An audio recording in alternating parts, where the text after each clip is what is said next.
So glad to have you back with us again here on our video blog. In the last broadcast, we talked to you about a name of God which the church, for the most part, is unfamiliar with. And that is called the name of God. And the name of God is Jehovah Tsaba.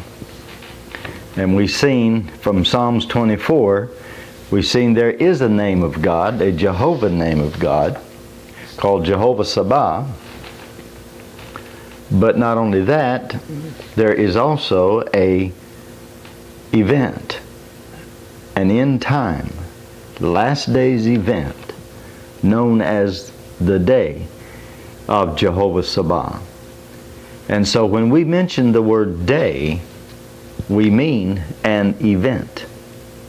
Now, every event must have a beginning and it must have an ending. This day had a beginning and this day will have an ending. But the word day in the Bible, it's the Hebrew word for yom. So when we go to the book of Isaiah, chapter 2, let's start reading with Let's start with verse number 10. Isaiah chapter 2 and verse 10. Enter into the rock and hide thee in the dust for the fear of the Lord and for the glory of His majesty. Now verse 11. The lofty looks of man shall be humbled, and the haughtiness of men shall be bowed down, and the Lord alone shall be exalted in that day. Now, if I stopped reading right there, you would probably have the same question that I have, or that I had. The Lord alone shall be exalted in that day. The question is, what day? Well, if we read the next verse, which is 12, we will see what day he is talking about. And the Lord alone shall be exalted in that day, verse 12, for the day of the Lord of hosts shall be. Right there, the Lord of hosts is that Hebrew name of God called Jehovah Tsaba that we taught you about during the last blog. It's translated in your English Bible as Lord of hosts, but in the Hebrew it's Jehovah Tsaba. And we also seen that this Lord of hosts, Jehovah Tsaba, He is the King of glory, and that is a title that He has. And we've seen the character of that name of God called Jehovah Tsaba to be the Lord strong and mighty, the Lord mighty in battle. If you'll turn right back to Psalms 24, where we was, you will see that. Verse 8, who is this King of glory? The Lord strong and mighty, the Lord mighty in battle. So that is a character description of God. God as who? Read verse 10. Who is this King of glory? The Lord of hosts, or in the Hebrew, Jehovah Tsaba. So we see that Jehovah Tsaba is a name of God, and when God does anything, in that rising up in that name, He is like a warrior, because He's the Lord strong and mighty, the Lord mighty in battle. That would be a warrior, would it not? Yes, it would be. And so when we come here to Isaiah chapter 2 and verse 11 and 12, he's talking about the high and mighty, those that are the wicked rich, those that have a hold of all the finances of this earth, and they are in high influential places. He says those haughty people, that they will be brought down. They will be brought low. And then He calls that happening a certain day, on a certain day. However, when you study the word day right here in Isaiah 2, verse 11, the Lord alone shall be exalted in that day. That word day there is the Hebrew word yom, Y-O-M.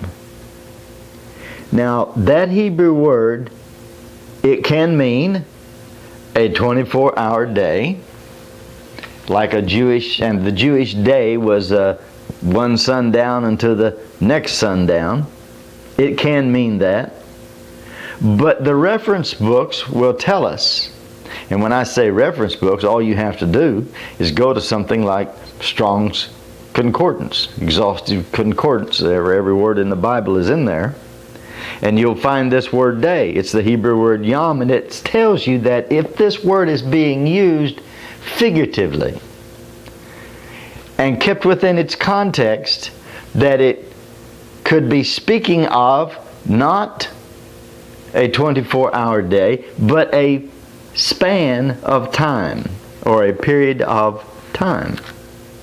And so here, this is the way Isaiah is using that word day when he prophesies of an end-time event, a span of time. Now, every event must have a beginning and it must have an ending.